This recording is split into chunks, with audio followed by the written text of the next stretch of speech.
అలాగే క్యాన్సర్. మీరు క్యాన్సర్ గురించి ఇందాక మాట్లాడలేదు. నేను దాని గురించి చెప్తాను. నేను ఇప్పటివరకు చాలామందికి నాడి చూశాను.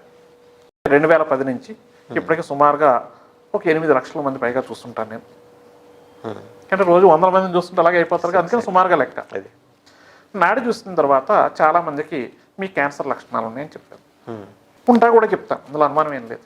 అంటే ఎలా డయాగ్నైజ్ చేస్తారంటే సెల్ వర్కింగ్ హై అవ్వటం, ఎలిమినేషన్లో డ్రాప్ అవ్వటం, ఈ రెండు జరిగినప్పుడు అంటే ఏ ఒక్కటి జరిగినా క్యాన్సర్ రావడానికి అవకాశం ఉంది. రెండు కలిసి వస్తే ఎగ్జాక్ట్లీ క్యాన్సర్ వస్తుంది.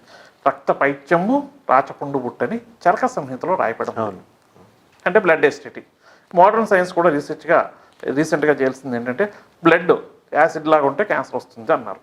ఇది ఎన్నో వేల సంవత్సరాల క్రితం చరకుడు చెప్పాడు. అందుకని బ్లడ్ ఎస్టిటీ ఉంటే క్యాన్సర్ ఉందని చెప్తాను. ఆ విధంగా చూస్తే కనుక ఈ రోజున సమాజంలో 70% మంది ఆడవాళ్ళు, 60% మంది మగవాళ్ళు ఇప్పటివరకు నేను చూసిన వాళ్ళు క్యాన్సర్ జోన్లో ఉన్నారు. మేబీ వచ్చేసి ఉండొచ్చు, లేదు నోటీస్ అవ్వకపోవచ్చు, రావడానికి సిద్ధంగా ఉంది.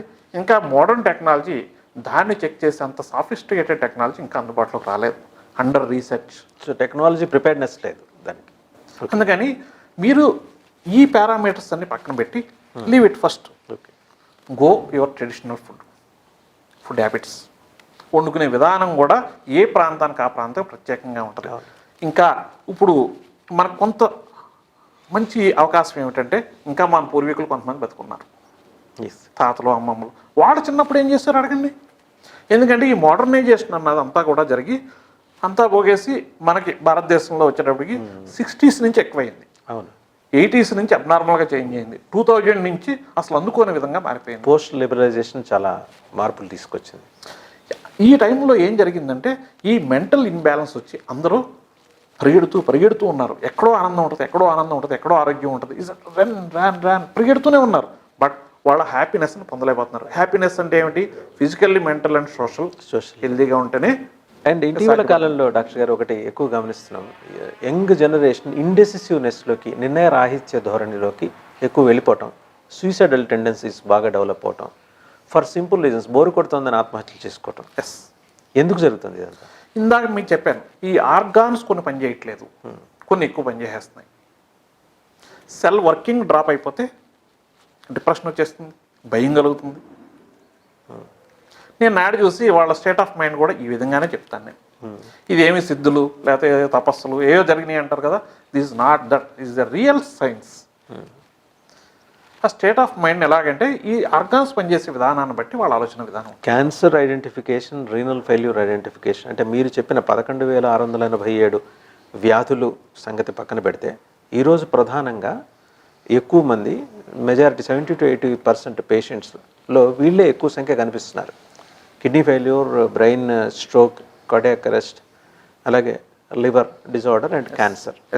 ఈ 5టికి సంబంధించి మీరు వివిధ రకాల పేషెంట్లని, కొన్ని దాదాపు ఈ 10 ఏళ్లలో 8 లక్షల మందిని మీరు చూసి ఉంటారు. చూసి ఉన్న క్రమంలో వారి నాడి ఇలా పట్టుకోగానే మీరు ఖచ్చితంగా వారు ఈ డిజార్డర్ తోటి సఫర్ అవటమో లేకపోతే దానికి ఆ దగ్గరలో ఆ బ్యాంక్ అవుట్ వస్తుండటం అనేది మీరు గమనించిన సందర్భాలు, ఇన్స్టెంట్గా గమనించిన సందర్భాలు ఎన్ని ఉండొచ్చు? దాదాపు 8 లక్షల మందిని మీరు చూశారు. ఇంచుమించుగా నేను చూసిన వాళ్ళందరినీ అప్పటికప్పుడే తెలుసుకుంటాను. నా కండిషన్ ఏంటంటే మీకున్న ప్రాబ్లమ్స్ నేను చెప్పకపోతే లేసి వెళ్ళిపోండి, డోంట్ ఫాలో మీ. ఓకే, ఇప్పటివరకు ఇంచుమించుగా ఎవరు వెళ్ళలేదు. రీసెంట్గా ఒక కేసు, అనూష పేరు, వైజాగ్లో ఉంటుంది. అప్రాక్సిమేట్లీ 5 years బ్యాక్ నన్ను కలిసిన తర్వాత నాడి చూసి, నీకు క్యాన్సర్ వచ్చే లక్షణాలు ఉన్నాయమ్మా, నీకు ఈ డెఫిషియన్సీస్ ఉన్నాయి, ఈ క్రేవింగ్స్ ఉన్నాయి, ఈ జీవన విధానాన్ని, ఆహారపు అలవాట్లను మార్చుకో అని చెప్పాను. దాని తర్వాత తను ఆస్ట్రేలియా వెళ్ళిపోయింది, వన్ ఆఫ్ ద బెస్ట్ ప్రొఫెషన్లో ఉంది.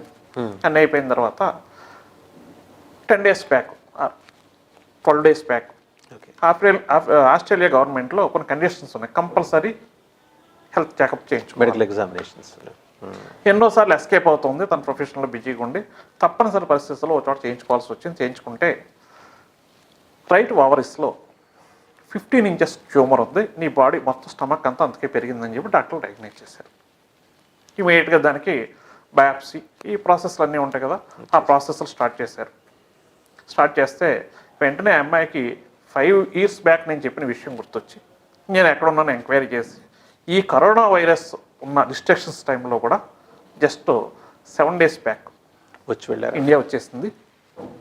అంటే ఈ డయాగ్నోస్ సిస్టంలో అంటే ఈ అవకాశాలు ఉన్నాయి కాబట్టి ఇలాగొస్తుంది, ఎంత టైం పడుతుంది, దీని గ్రోత్ ఎలా ఉంటుంది, ఈ టైంలో నీ క్రేవింగ్ ఎలా ఉంటుంది, నీ బిహేవియర్ ఎలా ఉంటుంది, పలానా ప్రొఫెషన్లో ఉండాలనుకుంటావు, పలానా పేరు కోరుకుంటావు, లేకపోతే డిఫరెంట్ వస్తుంటాయి కదా. That is all imbalances. That is good or bad, whatever it may be. ఎమోషన్స్తో కూడిన imbalances. Yes, emotional and social also. Physical, emotional, that is mental and social also. అందుకని నా దగ్గరకు వచ్చిన పెద్ద సమస్య ఏంటంటే, చాలామంది నన్ను ఇంటర్వ్యూ చేస్తారు, బీపీకి మందు ఏమిటండి, నాట్ పాసిబుల్. షుగర్కి మందు ఏమిటండి, నాట్ పాసిబుల్. వాళ్ళ ఆరిజిన్లోకి ఎప్పుడైతే వెళ్ళి ఆ హ్యాబిట్స్ మనం మారుస్తావో శరీరానికి వచ్చిన రోగం శరీరమే తగ్గించుకోగలదు. We should support. దాని సపోర్ట్ ఎలా ఇవ్వగలం? మన కల్చర్ని మళ్ళీ రివైవ్ చేసుకోవటం. ఈ ఆధునిక వైద్య విధానంలో తీసుకుంటున్న మెడిసిన్స్ డయాబెటీస్కి కానీ లేకపోతే బీపీకి కానీ సైడ్ ఎఫెక్ట్స్కి దారితీస్తున్నాయి, బాడీ కాన్షియస్ని మారిపోయే విధంగా దారితీస్తుంది, తొందరగా అలసిపోవటం, ఇటువంటివన్నీ గమనిస్తూ వస్తున్నాం. దీన్ని అధిగమించడానికి ఇప్పుడు ఈ సిమ్టమ్స్ తోటి, బీపీ, షుగర్ లాంటి సిమ్టమ్స్ తోటి రకరకాల మంది పేషెంట్స్ మీ దగ్గరికి వచ్చి ఉంటారు.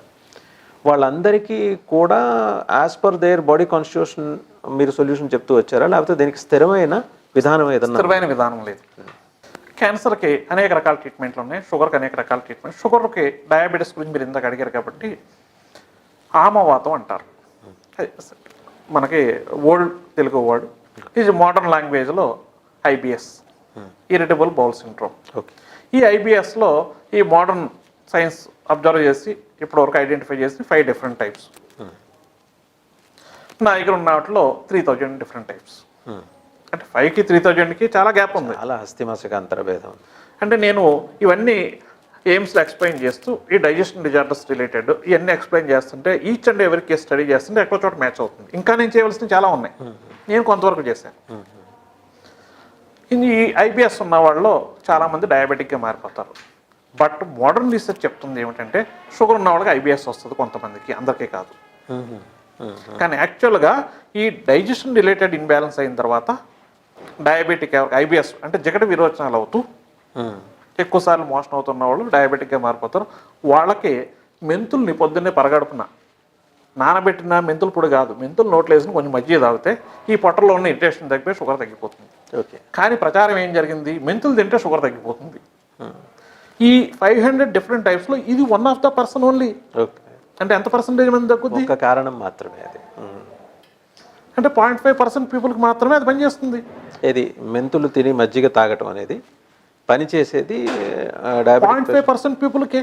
ఓకే, డయాబెటీస్ ఎఫెక్ట్ అయిన వాళ్ళల్లో ఈ కారణం చేత, IBS అనే కారణం చేత, IBSలో నేను చెప్పినాం అంటే జగట విరోచనాలు అవటం, పొట్టలో జిగురుగా ఉండటం, ఏం తిన్నా పొట్టలో మంటగా ఉండటం, ఇలాంటి లక్షణం ఉన్న వాళ్ళకి మాత్రమే షుగర్ వస్తే మెంతులు పనిచేస్తాయి. సో మెంతులకిను షుగర్ కంట్రోల్కి సంబంధం లేదు.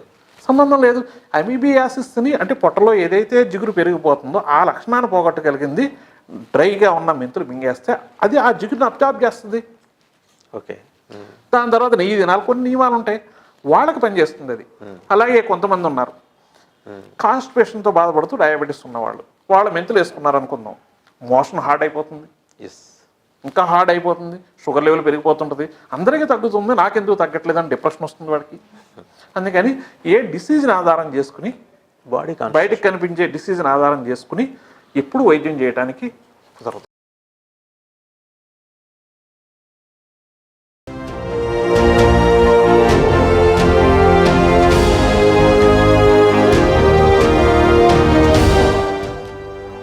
JTV, Voice of Jagyapet.